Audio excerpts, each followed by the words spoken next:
अभी जब साहब पटना में रहते थे तो पूजा घर में प्रसाद चढ़ाते थे, प्रसाद चढ़ जाते थे।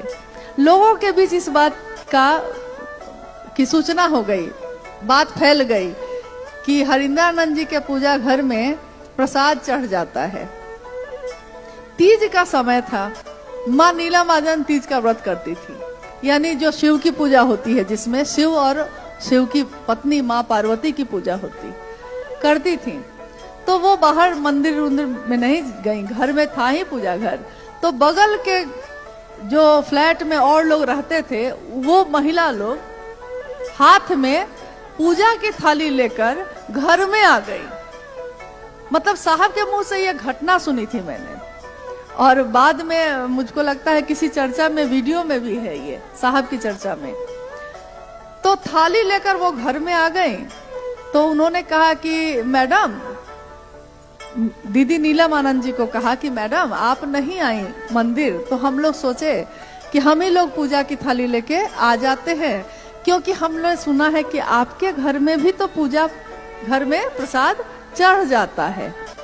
तो माँ नीलम आनंद जी ने कहा कि हाँ चढ़ता तो है, लेकिन अब आप लोग क्या चाहते हैं? तो जी हम लोग चाहते हैं कि हम लोग भी यहीं चढ़ा लेते हैं। उस महिला ने कहा कि चढ़ा लेते हैं। माँ नीलम आनंद ने कहा कि सामने पूजा घर है, जाइए। वो थाली लेकर पूजा घर के तरफ बढ़ी, और जैसे जैसे थाली लेके वो बढ़ रही है, उसमें से प्रसाद जो है वो अब गायब होते जा रहे हैं। प्रसाद उसमें से इतना दूर दिखता है, फिर गायब हो जा रहा है। पूजा घर 4 कदम पे ही था, उतनी ही देर में थालियों से प्रसाद गायब हो गए। वो लोग घबरा गई। तो उन्होंने कहा कि ये तो सारा प्रसाद चढ़ गया महादेव के पास, अब हम लोग घर ले जाके क्या देंगे? तो माँ ने कहा कि आपने जिस भाव से कहा कि महादेव को चढ़ाने जाते हैं, उस भाव से मैंने भी कह दिया कि ठीक है जाइए चढ़ा दीजिए। तो महादेव की सत्ता ने ग्रहण कर लिया। अब हम लोगों ने जब ये सुना था, इतना हंसे हम लोगों ने कहा साहब से कि बताइए, अगर हम लोग को ये पता चल जाए कि महादेव प्रसाद खा जाएंगे, तो हम में से कितने लोग अच्छी अच्छी मिठाई खरीदेंगे? क्योंकि अच्छी मिठाई हम ये चुन के लेते हैं कि पति को कौन वाला पसंद है, पत्नी को कौन वाला पसंद है, बच्चा को चढ़ाते हैं महादेव को, लेकिन पसंद अपनी रख के, ताकि चढ़ाने के बाद खाएंगे हम खुद। तो साहब ने कहा कि अरे एक घटना और हो गई थी।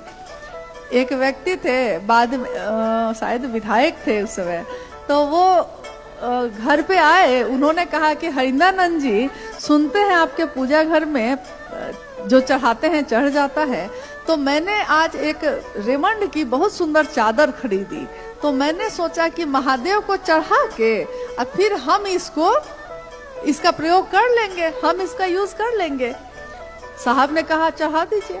छोटी सी एक खिड़की थी पूजा घर में, जैसे ही वो चादर ऐसे लेके बढ़े, खिड़की से हवा के झोंके के साथ चादर उड़ी, और ये ले वो ले हवा में गायब हो गई।